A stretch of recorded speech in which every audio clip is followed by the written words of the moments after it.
nice when I got the headset on and all that. So You actually look like a technology guy at this point.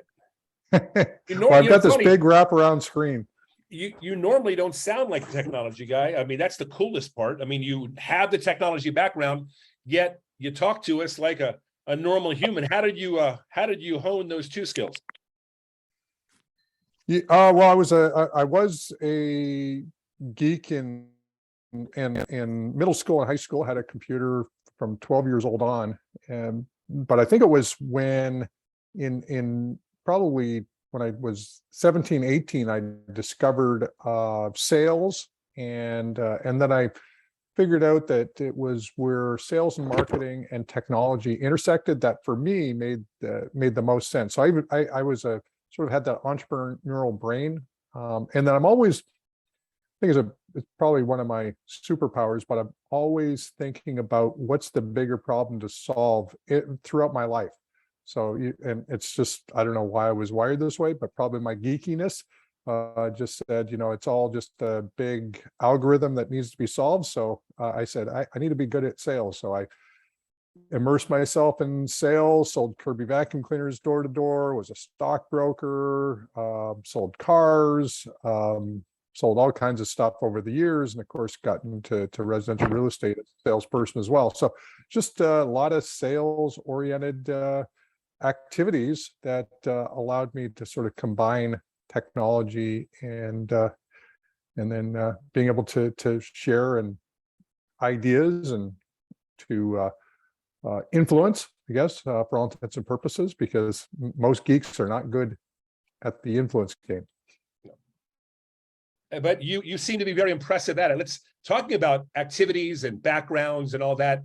At some point, I don't know exactly where or when, your detail is going to be enough. You thought about launching a brokerage, and it looked like something, felt like something. But what was the reasoning, real quickly, in your words? Why did you launch eXp, and what were you hoping for? Yeah, so I started in real estate just over 20 years ago, April 29th, 2002. I know the date because it was a big deal kind of getting into real estate the way I did. But I joined on a team, but I was an internet lead generator. And then I was like, okay, what do I do with these leads? And so that led to, how do you build a team? And so I went to Keller Williams, and I remember reading actually in the Millionaire Real Estate Agent book, the idea that it takes about 5 years to create some skills around different parts of your business. And I'm like, I don't have 5 years to get here, to get here, to get here. So I'm a kind of a glutton for punishment. So like, instead of starting one team, I started 6 different real estate teams. So generally at the same time. And I realized that there was a big challenge for me running a real estate team. And the big challenge was that there was, for me at the time, and it seems like some people have broke through the ceiling today, but at the time I hit a bit of a glass ceiling as a team leader. I'd have agents leave the team, and they go effectively into competition with me. I'd help them. And most of them, by the way, I noticed that most of them actually went out of business after leaving the team. So, the lead gen, the training, the coaching, the high accountability infrastructure, that was something that, the team members got value from, but maybe they didn't appreciate it. And I said, well, how do we keep people, how do we invest in people, and then maybe even allow them to graduate off the team and be able to build income? And so that was one of the ideas around revenue share that we built the model. We thought about the idea that as a team leader, you need a certain platform or an infrastructure to run your team on.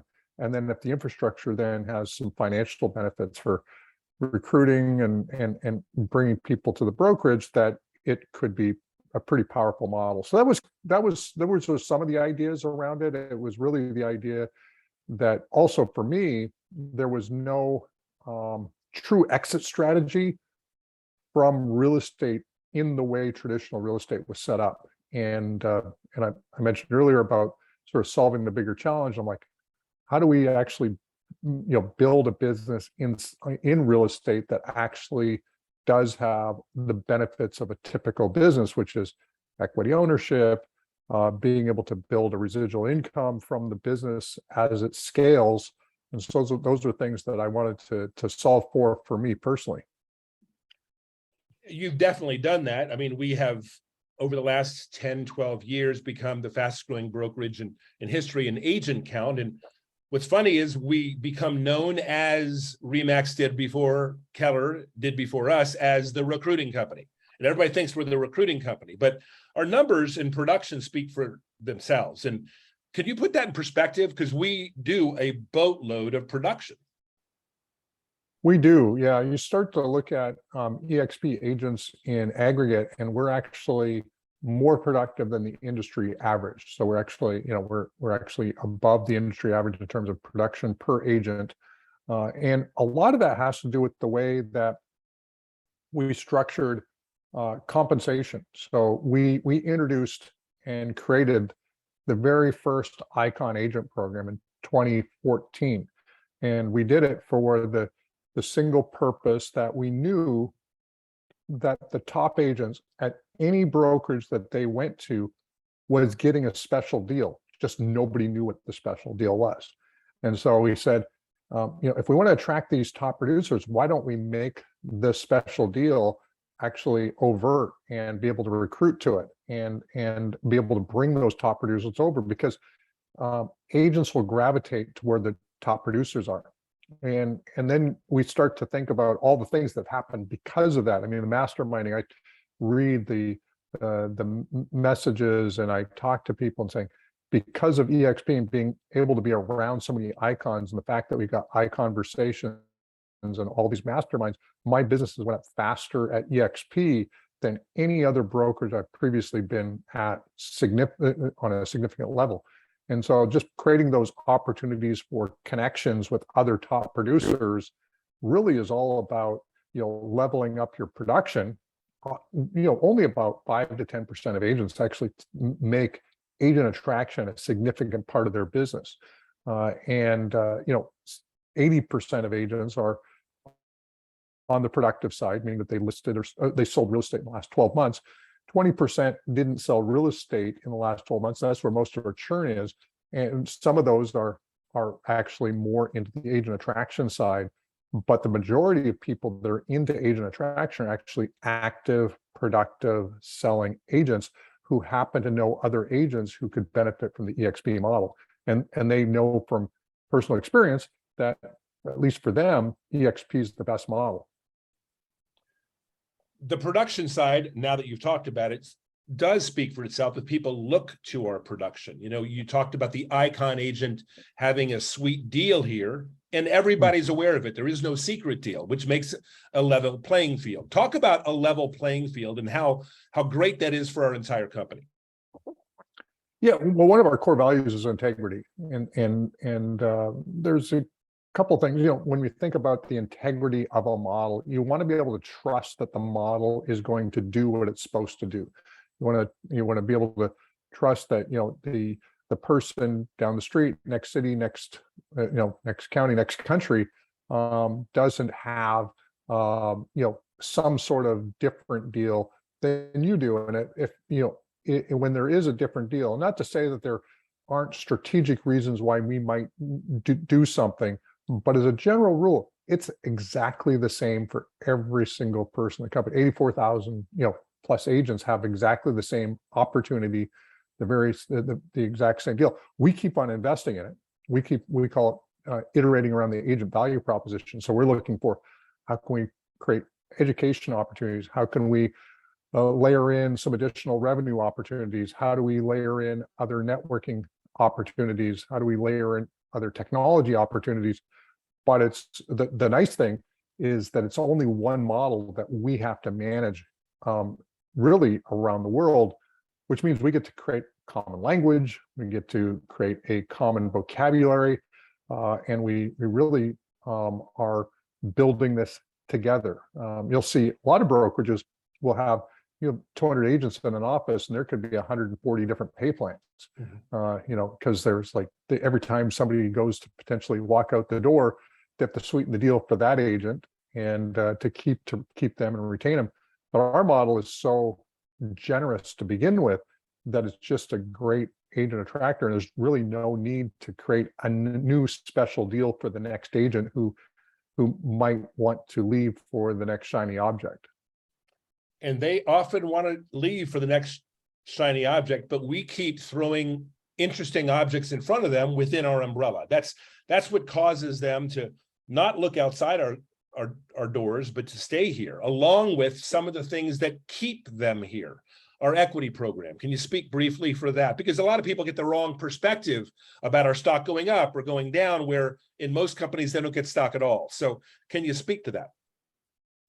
Yeah, I mean, equity is really a big deal. When you think about the wealthiest individuals in our economy, it is, you can certainly make money from real estate. There's no doubt, and there's people who've done extremely well, but it's the equity components. You look at the Bill Gates, the Steve Jobs, the Elon Musks, the all of the various different folks, and where do they make their money? The wealthiest people made money through equity. And so if you talk to entrepreneurs that actually get it, they go, okay, I get that I'm going to get either 100% of my own efforts, or I'm going to get some components, or maybe some tech, or maybe you're going to pay for some marketing, or whatever it is that you're going to do.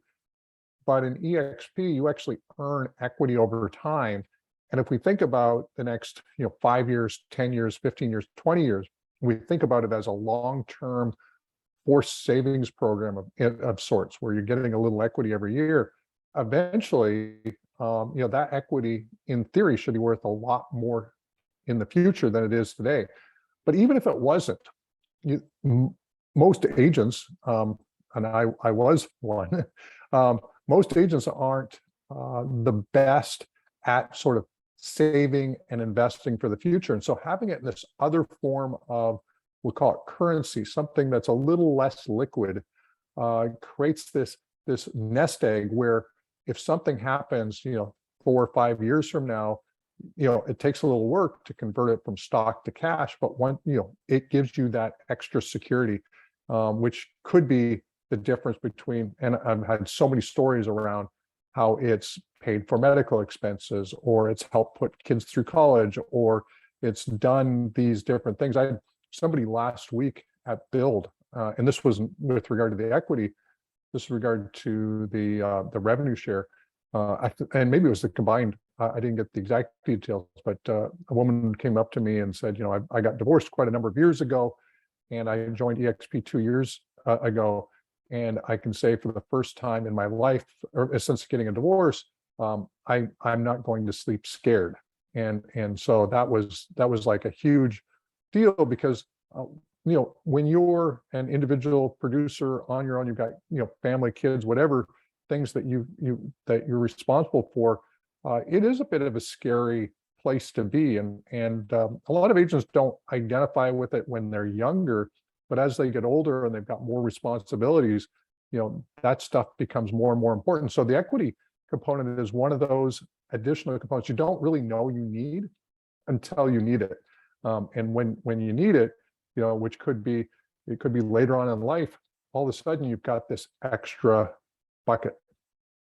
And it's nice having an extra bucket. Look, it's the extra bucket idea, the equity, the revenue share, the lead generating platform with KV Core, the ability for agents to get access to health insurance at a fair price, or at least a reasonable price. These are all reasons why we've become the fastest growing brokerage to 10,000 and 20,000 and 30,000. Now we're at 80,000, approaching 90,000, and most companies have never gotten there. For a moment, put on your agent attraction hat. I'm actually sitting in Zurich, Switzerland, just got off a plane. I'm in Zurich, Switzerland. And if we were launching in Zurich, and you were wanting me to go up to an agent in real estate and tell them 1 or 2 or 3 things about eXp, they'd be the first things they'd ever hear about our company. What would be the things you'd want me to tell them? I'm not trying to be corrective at all, but I would likely just ask them, how is real estate done here? And just start to the Stephen Covey, the Seek First Understand, just say, hey, I'm really interested in how this business works here in Zurich. I'm from the US. We've got a really neat model there, but how does it work here? How's your broker? How do your splits work? How does your how do you transfer properties? How long does it take? What do you do for mortgages? I would go and just be curious about their business first, and then I would say, man, that's awesome. The reason, one of the reasons why I'm here, potentially, if that is one of the reasons, I don't know what it is, but I would say that, something to the effect of, hey, I'm actually looking to bring a real estate brokerage to this country, whatever the country is. Switzerland is this particular case. I'm actually looking to bring a brokerage from the US. Would you or anybody be looking for an opportunity to expand a business here? And I probably, and then they go, I'm curious, I'm interested. Well, let me share with you some of the benefits that we've created in the US and why it's been the fastest growing real estate brokerage. And I just say, one of the things is we've actually created the first retirement program, or ability to actually build something beyond just the listing and selling of real estate. Do you think that's something that would be of interest to agents here in Switzerland? And then I'd say, one of the things that we've done is we've created an equity program where agents actually become owners in a publicly traded NASDAQ company. And do you know any agents who would like to be owners in their own brokerage? And so I'd probably posture it like that. And I'd ask the question because questions lead to the types of answers. First of all, who's going to say that they're not looking for a retirement strategy? So you're asking them a question that they would, if they say no, they're not looking for any sort of additional opportunities. Well, you don't want to talk to them anyway. So it's a filtering process to some extent if they're just being difficult, or maybe they don't care. Maybe they're independently wealthy. They're in Switzerland. Their father owns a bank. But the reality is that most people are looking for opportunities. Most people are looking for ways to build long-term wealth. Most people are looking to be on the front end of something.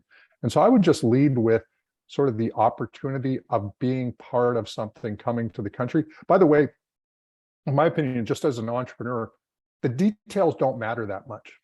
The details matter in that when somebody actually digs into it, they need to make sense. But as Gene Frederick talks about all the time, people join people.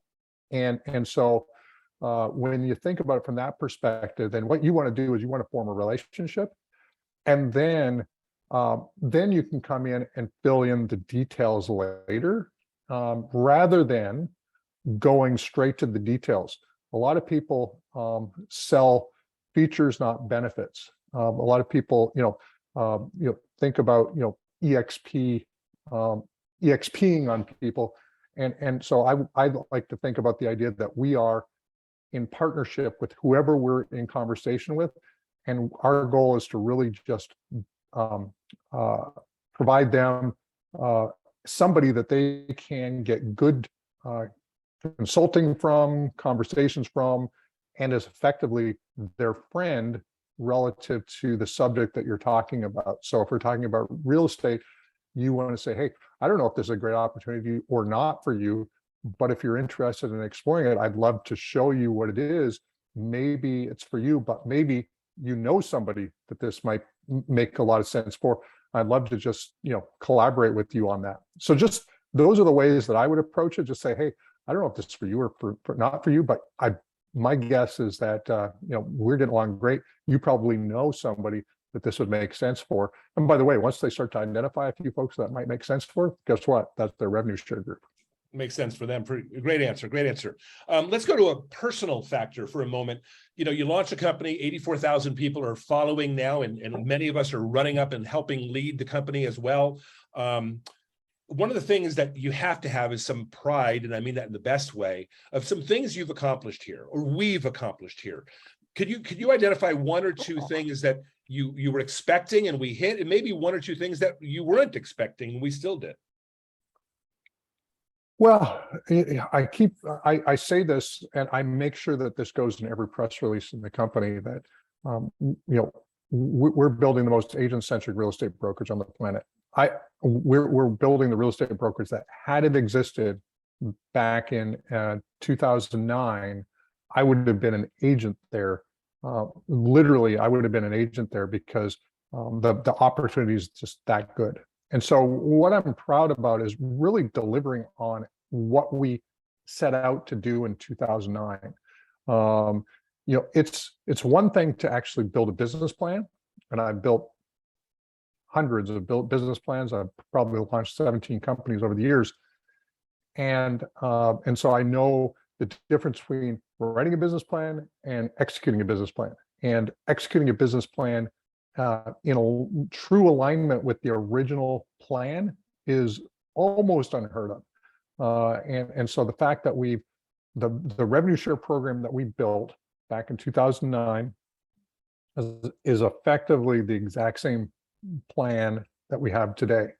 The equity plan we added to it in 2013, 2014, first in the industry, and that was a game changer for the business. And so the things I'm proud of, and then the relationships. I think the fact that, and I kind of knew that it would appeal to a certain number of people that I looked up to in the industry, but it wasn't, obvious until a number of years later, till many of those same people recognized eXp as a place to hang their license. And so the team staying the course, which, by the way, is not the easiest thing to do, is to keep people staying the course, because you've got one person with a we call it a vision or a monomaniac on a mission, but you have a lot of people saying, well, why aren't you considering my idea? Why aren't you considering my idea? And you're trying to stay the course. And that's a tough thing to do, is to stay the course when you do have other people who want to provide some feedback, some input.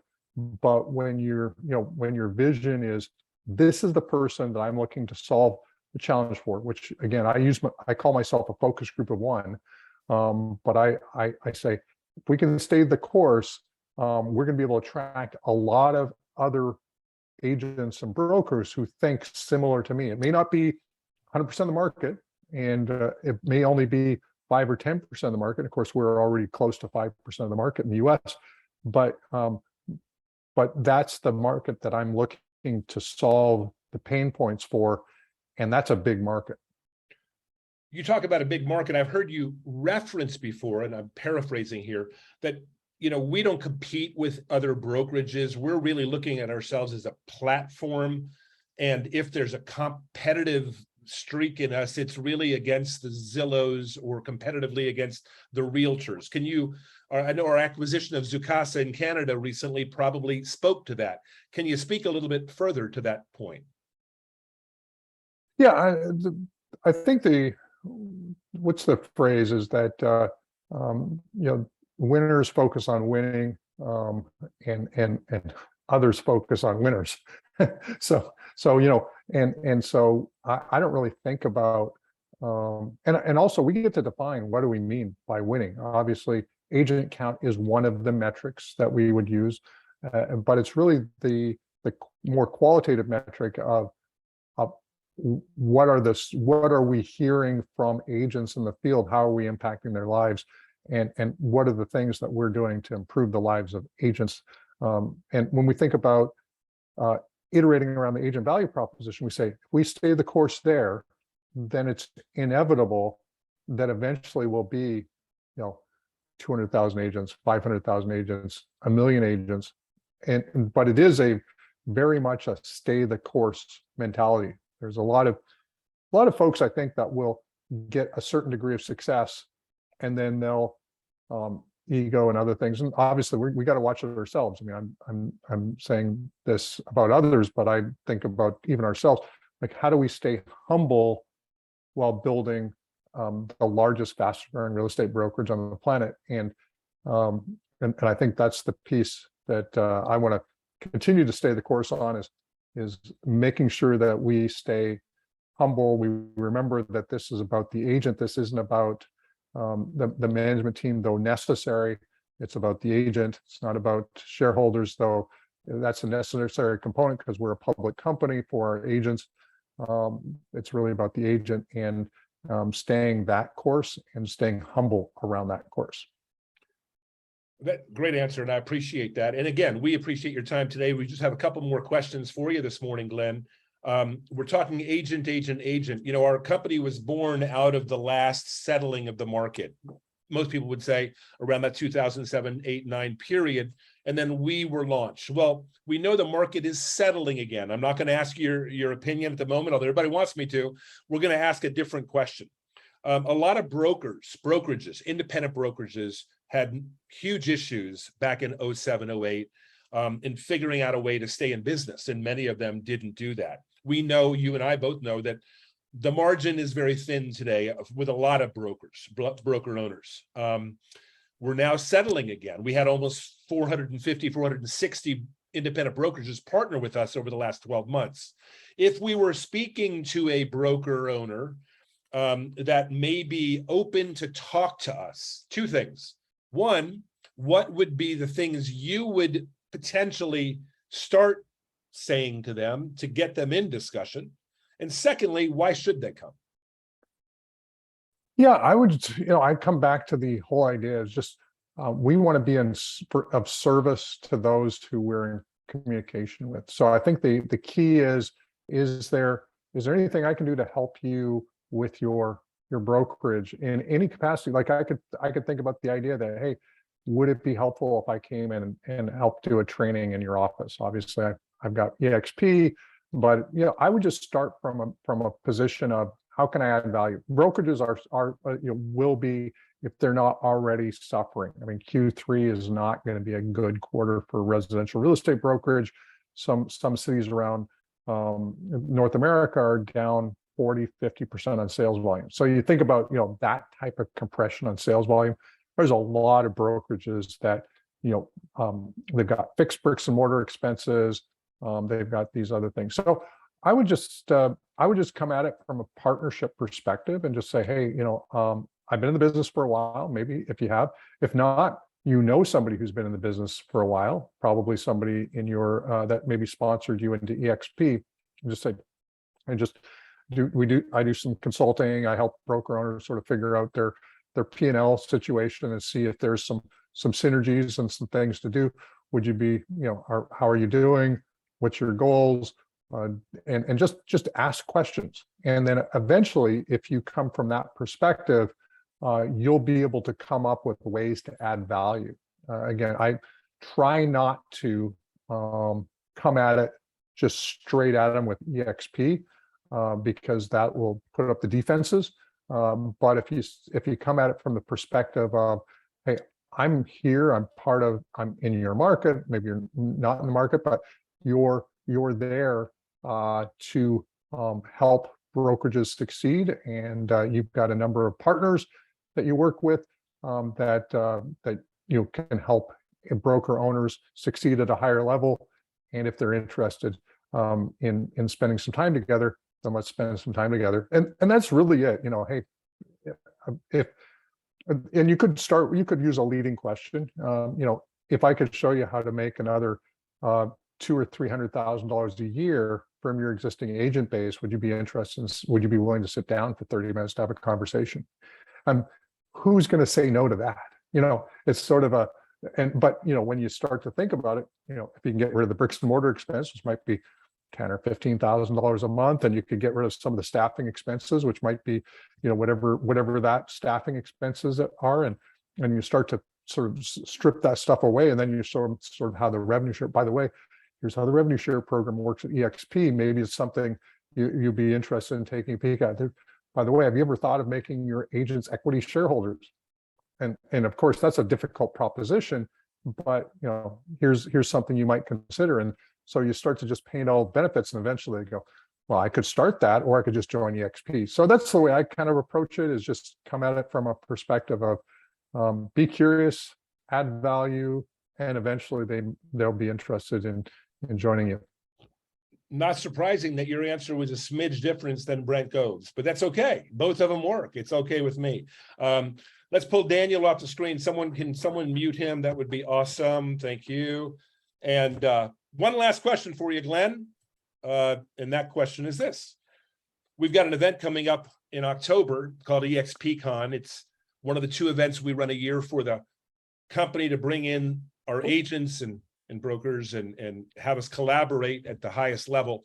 It's also something that we often will bring some guest agents looking at our company or guest brokers.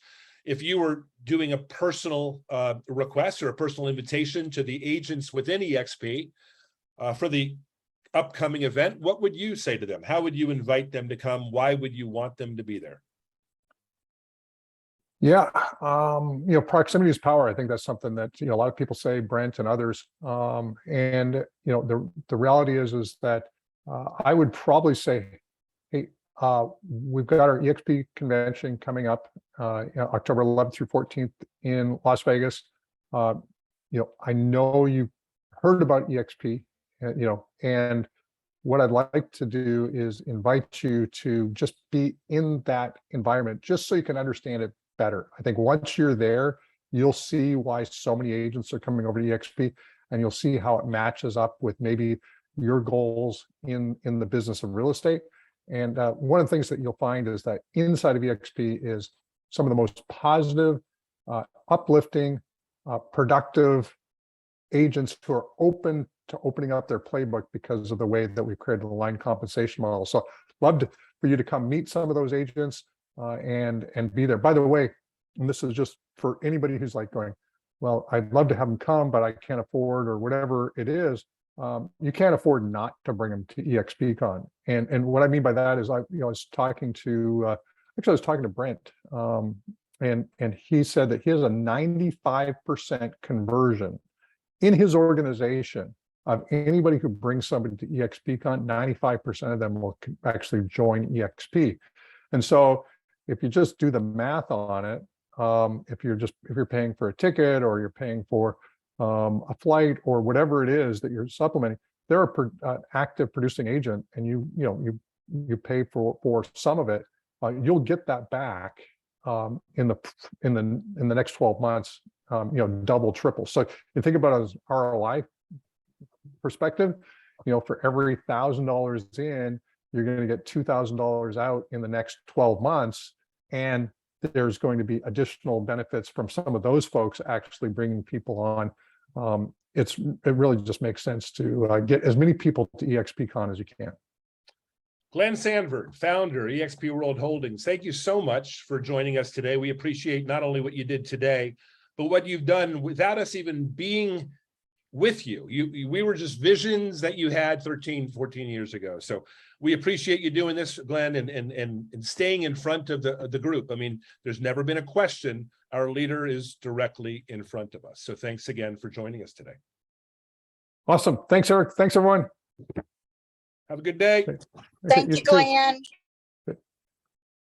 Thanks so much. Well, that's going to conclude our normally 1 hour session. I want to remind everybody that we'll be doing another one the first Wednesday of October. I believe that could be the first, although don't hold me to that. It's the first Wednesday of October, same time.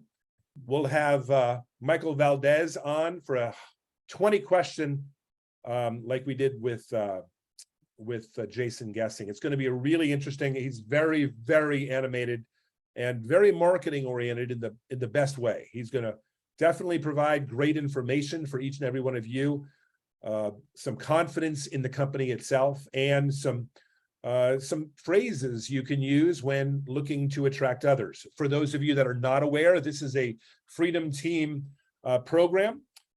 You are part of the Freedom Team if you're part of the group that invited you here. If you're a guest to eXp, we want to welcome you for being here. And we also want to ask you to just reach out to the person that invited you and say, look, I want to find out more about this or more about that. There won't be any pressure. There shouldn't be any pressure from our end. We know our company is worthy of the investigation. All you've got to do if you're a guest is ask for the information. We have a training in some way, in addition to eXp's training every day on Monday, Tuesday, Wednesday, Thursday. We're doing something to help the Freedom Team agents, the 3,000 agents that are part of this organization. And I want to remind everybody that if you are bringing new agents on, that we do have a white glove experience, an intake experience over and above what eXp does. I want to remind everybody that you can have your new agent onboarded through eXp, and they'll help change their license over and direct them to a few things, but we'll work with them more carefully. So if you want any information about that, all of this is on Workplace. Don't hesitate to go there regularly, and regularly to me means daily. Look at the eXp Freedom Team. If you are not part of the eXp Freedom Team, then click on the button there in eXp Freedom Team to join. And assuming you're part of the right lineage here, we'll include you as part of our team. And any other leaders that are here want another comment? We've got everybody in front of us. Anybody got something else to say? Jeff or Tim, Kathy, Kim, Sean? Not really. We're going to Have cut fun up this as week. we've done previously. We're going to cut up what Glenn just did. We'll provide it in its full 30 minutes on the Freedom Team feed and Workplace, the eXp Freedom Team feed and Workplace. But we're also, for those of you that are working with us, trying to or attempting to attract other agents. And as Glenn said, 5 to 10% of our agents focus on agent attraction. If you are focused on that, then on Mondays and Thursdays, we do a class at 11 o'clock Eastern, in which we're going to talk about how to use the pieces of information that Glenn shared for your benefit with prospect agents or prospect brokers. If you're looking for more transactions, that's Tuesday and Wednesday at 11 a.m. Eastern time, same link. Tuesdays, more transactions, and Wednesdays, how to do more lead generation. But we are a group that wants to help you sell more real estate, attract more agents, and then set yourself up to walk away from the industry when you're ready to walk away from the industry, not when you slip in the ice at 70 years old in Indianapolis. Anybody else got something to add or share? Don't hesitate to come on and do that. But if not, I'll spend the next 2 weeks enjoying Switzerland, and I'll be back to the States the middle of September. But our Freedom Team classes and training are still going on. Again, check the calendar in the Workplace eXp Freedom Team group. Thanks, everybody. Make it a great rest of your week. We're now into September. It's football season. Go score some touchdowns. Have fun, Eric. Thank you, Kathy. See everybody. Everyone. Bye, Bring us guys. back some big news, brother. Bye, everybody. Thank you. Bye, everybody.